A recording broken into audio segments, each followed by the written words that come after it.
Hello my dear student, welcome back to my channel study with Rishika. कैसे हैं आप सभी? आई होप आप सब लोग बहुत अच्छे होंगे और अपनी स्टडीज़ कंटिन्यू कर रहे होंगे। बेटा, आज हम एटम्स और मॉलिक्यूल्स का जो चैप्टर था वो कंटिन्यू नहीं हो पा रहा था। कुछ रीजंस थे, हमारे पास समय भी नहीं था और कुछ प्रॉब्लम्स आ रही थी, इस वजह से नहीं हो रहा था। बाकी 10th की वीडियोज़ डाली थी।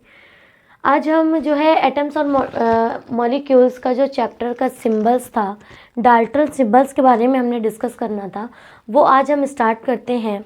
तो जैसे कि हम जानते हैं कि पहला डाल्टन्स जब आए थे हमारे, तो डाल्टन की थ्योरी हमने बता रखी है, आप जा करके पहले वीडियो में जाके देख सकते हैं।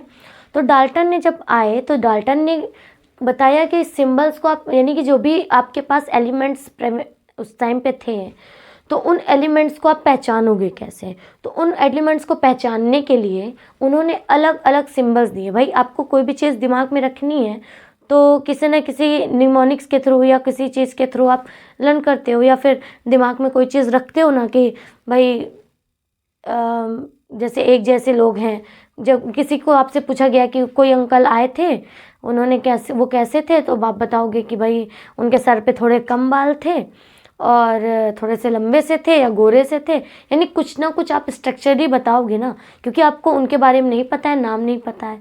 ठीक है, आपके पेरेंट्स पूछा कौन आया था, तो आप इस तरह से कुछ ना कुछ सिंबल्स के थ्रू बताओगे जिससे वो आइडेंटिफाई कर जाए। हाँ, शायद वो शर्मा जी अंकल हो सकते हैं।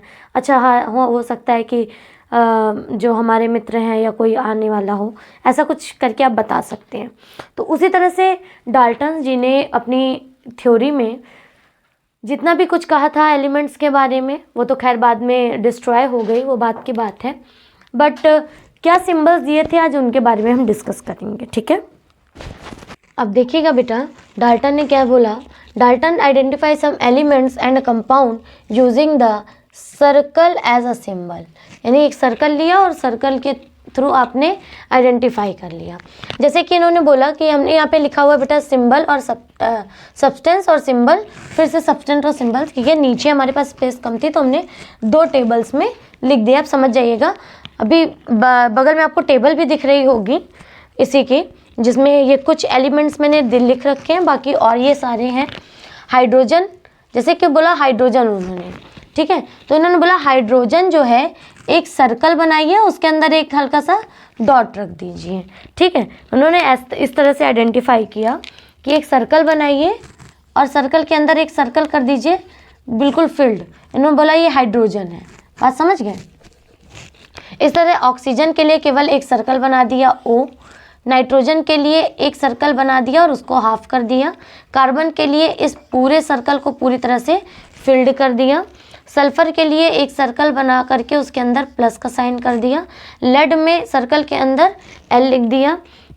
कॉपर में सर्कल बना करके C लिख दिया। जिंक का Z लिख दिया। ठीक है, मरकरी का ऐसे करके, देखो रहे हो, ये ऐसे सिंबल बनाया और उसके साइड में डिज़ाइन बना दी ऐसे करके। ठीक है, इन्होंने बोला ये मरकरी है। ठीक है, जो मन आया उन्होंने जैसे सिंबल पाया वैसे बना दिया। अब यहाँ पे देखिए वाटर का सिंबल उन्होंने ये बताया, तो वाटर को आप क्या लिखते हो? H2O। तो अभी आपने हाइड्रोजन को लिखा था ये, तो 2 हाइड्रोजन, ये वाला H को रिप्रेजेंट कर रहा है, ये H को रिप्रेजेंट कर रहा है। और ये O का सिंबल क्या था? Single circle. तो ये क्या, किसको रिप्रेजेंट कर रहा है? O को, H2O को। इस तरह से उन्होंने सिंबल बनाए। इसी तरह कार्बन डाइऑक्साइड, 2 ऑक्सीजन यानी कि CO2, तो O2, ठीक है, और एक सिंगल कार्बन बीच में प्रेजेंट है। इन्होंने कहा इस तरह से सिंबल बनाओगे तो आप समझ जाना कि कार्बन डाइऑक्साइड है। फिर इसी तरह से सल्फर का बताया, ठीक है, हाइड्रोजन सल्फाइड जिसे आप बोलते हो। ठीक, अब यहाँ पे जरा देखो, क्या इतने सारे सिंबल्स आपके दिमाग में रख पाना मुमकिन था? तो इन सिंबल्स को हम प्रॉपर, और सबसे बड़ी बात है कि आपको जब आप लैब में वर्क कर रहे होंगे तो उस टाइम पर आप क्या एक एक करके डिज़ाइन बनाते, एक एक करके डिज़ाइन बनाते। ये टाइम गेन भी था, ठीक है, वेस्टेज ऑफ टाइम भी था, और इस तरह से करके सर्कल के अंदर सिंबल्स को याद करना भी थोड़ा सा डिफ़िकल्ट था। इसलिए थोड़े समय के बाद डाल्टन सिंबल्स की जब इनको नहीं माना गया क्योंकि बहुत ज़्यादा डिफ़िकल्ट हो रहे थे, तो बाद में आपके सामने आई मॉडर्न सिंबल थ्योरी। तो मॉडर्न सिंबल थ्योरी को किसने दिया था? जे बर्जीलियस ने। ठीक है, वही लिखा हुआ है यहाँ पर, modern symbols are this elements that introduce by the J Berzelius, these are also known as the chemical symbols. इन्हें आप क्या बोलते हो बेटा, केमिकल सिंबल भी बोलते हो, ठीक है। अब एक बात ध्यान दीजिएगा, the symbols that are use by the Berzelius are based on the certain guideline, ठीक है। उन्होंने कुछ गाइडलाइंस दी, गाइडलाइंस को बेटा यहाँ पे आप चाहे तो मैं बोल दे रही हूँ, आप अपने अकॉर्डिंग लिख दीजिएगा। अब इनकी गाइडलाइंस क्या थी, इन्होंने कहा कि जो भी नाम होगा एलिमेंट का, जो भी आपके पास सब्सटेंस है, ठीक है, यानी जो भी एलिमेंट आपके पास है, जो भी उसका नाम होगा, तो हम क्या करते हैं, उसके नाम के पहले लेटर को, उसके नाम के पहले लेटर को हम उसका सिंबल बना देते हैं, ठीक है। दूसरी बात इन्होंने कही कि कुछ एलिमेंट ऐसे भी हैं जैसे कि सल्फर हो गया, ठीक है, और एल्युमिनियम हो गया या फिर आर्गन हो गया, ये देख लीजिए, जैसे कि एल्युमिनियम और आर्गन हो गया, तो अगर इनके हम जो है सिंबल लिखेंगे तो दोनों का ए आएगा, तो फिर से कन्फ्यूज़न होगा। फिर इन्होंने कहा कि जो एल्युमिनियम है तो इसके जस्ट बगल वाला सिंबल ले लो, ठीक है, Al ले लो एल्युमिनियम का, आर्गन का Ar ले लो, ठीक, यहाँ तक भी ठीक था। अब इन्होंने बोला कि जैसे सल्फ़र और सोडियम, तो सल्फ़र का तो आपने S लिख दिया लेकिन सोडियम का S नहीं लिखा गया। फिर इन्होंने कहा जिनके बहुत ज़्यादा नाम है और इसके सेकंड नंबर को भी हमने हमारे लेने के बाद अब हमारे पास प्रायोरिटी नहीं रह गई है कि हम उसका कोई और सिंबल दे सकें, ठीक है। तो इन्होंने कहा देखो भाई, हर एक का दो दो नाम होता है, जैसे आपका एक घर का एक स्कूल का होगा, ठीक है, कोई प्यार से गुल्लू मुल्लू कुछ भी बुला दे रहा होगा, ठीक है, और इसी तरह से आपके फ्रेंड्स कुछ और नाम दे रहे होंगे। तो हर एक जो भी आपके पास एलिमेंट है, सारे एलिमेंट्स का तो लैटिन नाम नहीं याद करना मुमकिन था, तो उन्होंने कहा जिनके सिमिलरिटीज़ नहीं मिल रही, जिनकी कुछ अलग से प्रॉपर्टी है, उनका हम क्या करते हैं, लैटिन नाम के ऊपर उनका हम सिम्बल्स को रख देते हैं, ठीक है। फॉर एग्जांपल देखिएगा, जैसे कि बोरॉन, बोरॉन क्या होता है, बी से स्टार्ट होता है, तो इसका सिंबल इन्होंने रख दिया B. Carbon C, fluorine F, hydrogen H, iodine I, सबका पहला पहला लेटर है, ठीक। अब यहाँ पे देखिए एल्यूमिनियम और आर्गन, एल्यूमिनियम के जस्ट बगल वाला सिंबल Al और आर्गन का Ar, ये इनके सिंबल्स हो गए। फिर इसी तरह से ऑक्सीजन का O, फास्फोरस का P और सल्फर का S, और बाकी के सिंबल आप यहाँ पे देख सकते हैं, केवल इतने ही नहीं है और भी हैं, देख सकते हैं कितने ढेर सारे यहाँ पे सिंबल आपको शो किए जा रहे हैं, ठीक है। स्क्रीनशॉट ले लीजिए, नहीं तो अपने नोट्स में प्रॉपर लिख लीजिएगा, पूछे जाते हैं किन्हीं किन्हीं के सिंबल, ठीक है। अब पॉसिबिलिटी यहाँ पे ये आ गई कि अब जिनके एक जैसे एक से ज़्यादा मिल रहे हैं नाम, जैसे सल्फर हो गया, सोडियम हो गया, तो आप कितने बार, क्या आपका ट्रिपल लोगे, फिर इसी तरह से डिफ़िकल्टीज आ जाएगी। आप कहोगे मैम अब जैसे कार्बन था तो जैसे सल्फर था तो S ले लिया, और इसी तरह से सोडियम था तो SO ले लो, या सल्फर का SU ले लो, लेकिन कुछ और भी तो है, जैसे फास्फोरस लिया आपने तो फास्फोरस का देख सकते हैं आप P है, ठीक है, फास्फोरस का क्या है, P है, सल्फर का क्या है, S है, ठीक है, और सोडियम, सोडियम भी तो S से ही शुरू होता है, तो आप फिर से S लिखोगे क्या, नहीं लिख सकते ना। अगर आप इसको SU लिखोगे, ठीक है, तो कॉपर का Cu होता है, ठीक। आप कहोगे मैम SUL ले लो, 3 ले लो, ठीक है, तो 3 याद करने से अच्छा फिर हम ये चिन्ह ना याद कर लेते अगर वो इतना इजी लग रहा होता तो, ठीक है। ये जो सिंबल्स डाल्टन ने दिए थे ये ना याद कर लेते हम, ठीक है। कितने आप दिमाग में रखोगे, आपको वहाँ पे लैब में तुरंत रिएक्शन करके देनी होती है, ठीक। अब यहाँ पे देखिएगा, कुछ इससे बचने के लिए उन्होंने, यानी ये प्रॉब्लम्स ना आए हमारी स्टडीज़ में, तो उन्होंने कहा कि कुछ जो एलिमेंट है उनका लैटिन नाम पहले कुछ हैं उनको आप लर्न कर लीजिए, और फिर उनके लैटिन नाम के ऊपर उनका नाम दे दीजिए। जैसे इन्होंने बोला सिल्वर, सिल्वर का लैटिन नाम क्या होता है, अर्जेंटेनम, ठीक है, अर्जेंटेनम, सिल्वर का लैटिन नाम अर्जेंटेनम, इसलिए AG इन्होंने लिख दिया, AR नहीं लिख सकते थे, AG लिया उन्होंने, ठीक है। कॉपर का CO होना चाहिए था, नहीं भैया, इसका लैटिन नेम होता है क्यूप्रम, इसीलिए Cu होता है। गोल्ड का हम AU क्यों रख दें बेटा, ठीक है, क्योंकि इसका लैटिन नेम होता है अर्नम। आयरन का फेरम, इसलिए Fe। मरकरी का हाइड्रोजनम, हाइड्रोजनम यानी कि Hg, हाइड्रोजन से H, जन्म से G, ठीक है, हाइड्रोजनम Hg। पोटेशियम का कैलियम, कैलियम का K आ गया। अगर पोटेशियम का P लिखते, ठीक है, तो यहाँ पे भी P है, फास्फोरस में भी, इसलिए पोटेशियम का नाम कैलियम से हुआ है, उसका लैटिन नेम है, और इसका सिंबल हो गया K। सोडियम का नेट्रियम, ठीक है, सोडियम का नेट्रियम, इसलिए Na। लेड का प्लम्बम, इसलिए Pb। एंटीमनी का स्टिबम, स्टिबम Sb, ठीक है। टंगस्टन का वोल्फ्राम, वोल्फ्राम यानी कि W, ठीक है। अब इनमें से क्वेश्चन कितने पूछे जाते हैं जरा देखिएगा।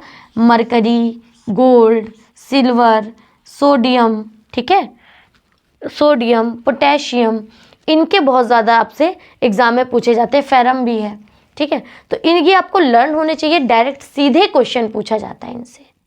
आई बात समझ में?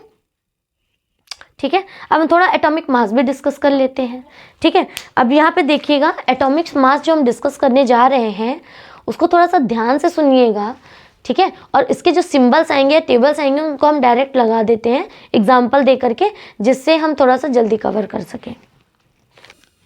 अब बेटा बात करते हैं एटॉमिक मास की, ठीक है। तो एटॉमिक मास क्या होता है, एक मार्कर ये रहा, ठीक है। तो atomic mass is the total mass of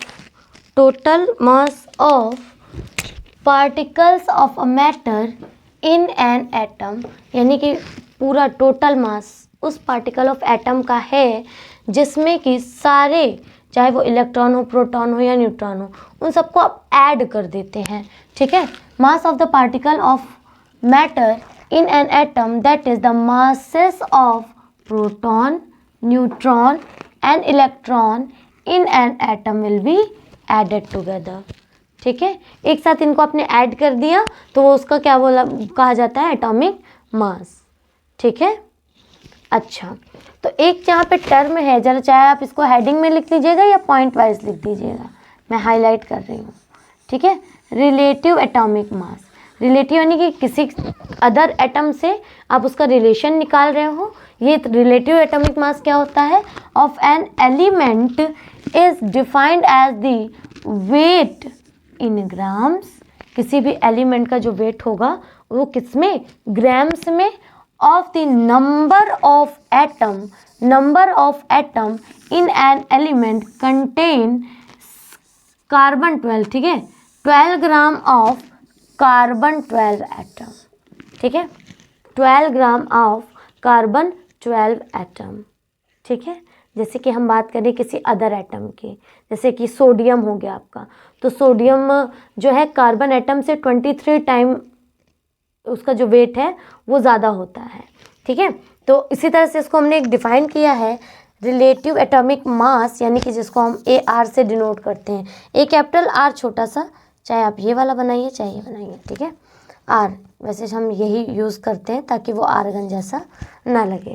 atomic relative mass is equals to the average atomic mass, ध्यान से सुनिएगा, the average atomic mass of one atom of the element, जो किसी भी एलिमेंट का एवरेज एटॉमिक मास होगा, ठीक है, किसी भी एलिमेंट का एवरेज एटॉमिक मास होगा, वही उसको आप डिवाइड कर दोगे किससे, 1/12, 1/12 दिख रहा है ना, 1/12 into the mass of one carbon 12 atom, ठीक है।